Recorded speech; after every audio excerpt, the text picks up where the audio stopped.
चीजों से इंसान भवसागर से पार हो जाता है। या तो दान करो या श्रीमद् भागवत कथा या भजन करो। ये ऐसी चीजें बिना करे ही आप सबको कुछ दे देती हैं। कि यत्फलो नास्ति तपसा न योगेन समाधिना तत्फलं लभते सम्यक् कलौ केशव कीर्तना। यत्फलं नास्ति तपसा न योगेन समाधिना। न तो तुम्हें तप करना है, न योग करना है और ना ही कुछ करना है, केवल केशव का नाम, कलौ केशव कीर्तना, केशव का कीर्तन करना है। और आप को ये जो श्रीमद् भागवत कथा है ना, बिना मांगे ही दे देंगे। कभी कभी ऐसा हो जाता है हम मांगते हैं, अच्छा देखो उस मांगने की भी बड़ी अजीब तरकीब होती है कि हम कामना करके आते हैं, किसी भी मंदिर में जाते हैं कि भगवान हमारा 50,000 को फायदा है जावे तो 5 रुपया हम चढ़ाएंगे या इतने रुपये चढ़ाएंगे, अच्छी बात है। लेकिन कभी कभी ऐसा हो जाता है कि मांगने से अगर आप मांगोगे नहीं तो उससे ज्यादा हमें मिल जाता है भगवान से। वो कैसे मिलता है कि ऐसा हुआ कि आपने कुछ मांगा ही नहीं भगवान से, बिना कामना के आप उस कार्य को कर रहे हैं, भगवान के कार्य को कर रहे हैं। और उस कार्य को करने के बाद में देखा कि भगवान इसकी कोई कामना नहीं है। भगवान देख लेते हैं पहले कि इसके पास किस चीज की कमी है, उसी चीज को आपको भरपूर मात्रा में भगवान दे देते हैं। तो इसीलिए कभी भी कामना करके कोई भी कार्य नहीं करना चाहिए। और बताया है सुखदेव जी महाराज बता रहे हैं परीक्षित को कि परीक्षित ऐसे ही भक्त हुए जो जिन्होंने कभी भी कुछ नहीं मांगा।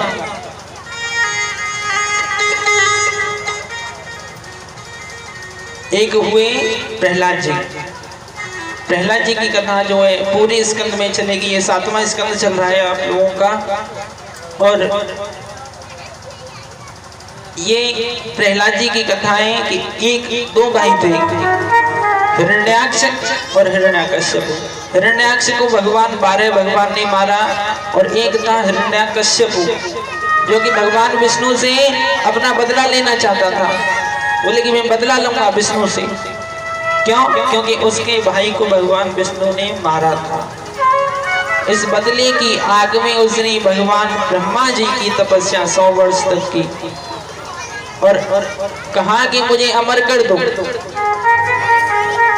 तो ब्रह्मा जी बोले कि अमर तो बेटा मैं भी नहीं, तो तुम्हें क्या करूंगा? बोले कि नहीं अमर कर दीजिए एक बार आप, और अमर कर देंगे तो मैं कुछ कर पाऊंगा। बोले नहीं अमर नहीं कर सकता, कोई और वरदान मांग लो। कि ठीक है, ना तो आकाश में मनो ना पाताल में। बोले ठीक है। और दूसरी चीज, न आग से न पानी से, न अस्त्र से न शस्त्र से, न नर से न पशु से, ब्रह्मा की बनाई हुई सृष्टि में से किसी भी चीज से मैं न मरूं। बोले ठीक है। 12 महीने होते हैं। बोले हाँ, इन 12 महीनों में से किसी भी महीने में मैं न मरूं। अब ब्रह्मा जी बोले कि और कुछ रह गया है मांगना बाकी? बोले नहीं इतना ही दे दीजिए। ठीक है, वरदान दे दिया हिरण्याकश्यप को। आज वरदान दिया। वरदान देने के बाद में आने के बाद 4 पुत्र हुए, लाद, अनुलाद और संलाद, और चौथे हुए हमारे प्रहलाद जी महाराज। प्रहलाद जी ऐसे हैं कि अल्प समय में ही भजन करना सीख गए, गर्भ से ही सीख के आए थे।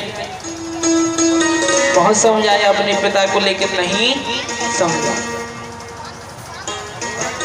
प्रहलाद जी का एक मंत्र है, वो सभी मैं आप सभी लोगों को श्रवण कराऊंगा कि श्रवणो कीर्तनम विष्णु स्मरणो पाद सेवनो अर्चनम वंदनम दास्यम सख्यात्म निवेदनम। बोले कि जो भगवान विष्णु को स्मरण करेगा वो उनका हो जाएगा, अब ये मंत्र जो है सुना रहे थे, विष्णु शब्द जैसे हिरण्याकश्यपु ने सुना कि ये मेरी मृत्यु करवाएगा, मेरा पुत्री मेरी मृत्यु करवाएगा। अब अपने पुत्र को मरवाने के लिए हिरण्याकश्यपु ने अनेकों प्रयत्न किए। सबसे पहले तो पहाड़ से गिरवाया, फिर उसके बाद में हाथी के पैर से कुचलवाया, सैनिकों से मरवाया, लेकिन मेरे भगवान मेरे गोविंद ने पहाड़ से जैसे गिरे तो अपनी गोद में ले लिया, विष दिया तो विष को भी अमृत बना दिया।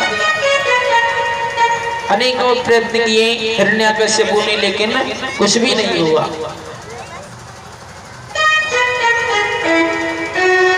बड़े उदास बैठे थे तो उनकी एक बहन थी। अच्छा देखो, हिरण्याकश्यपु की बहन को सभी लोग जानते हैं, आप सभी लोग जानते हैं, बताओ कौन सी बहन थी वो?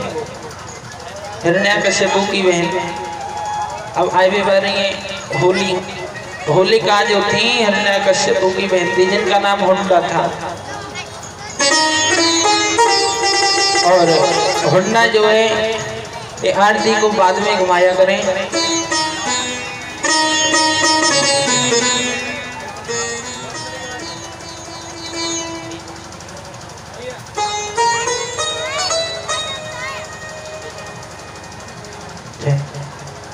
आवाज ना आ रही पीछे? नहीं, आवाज बढ़ा दे।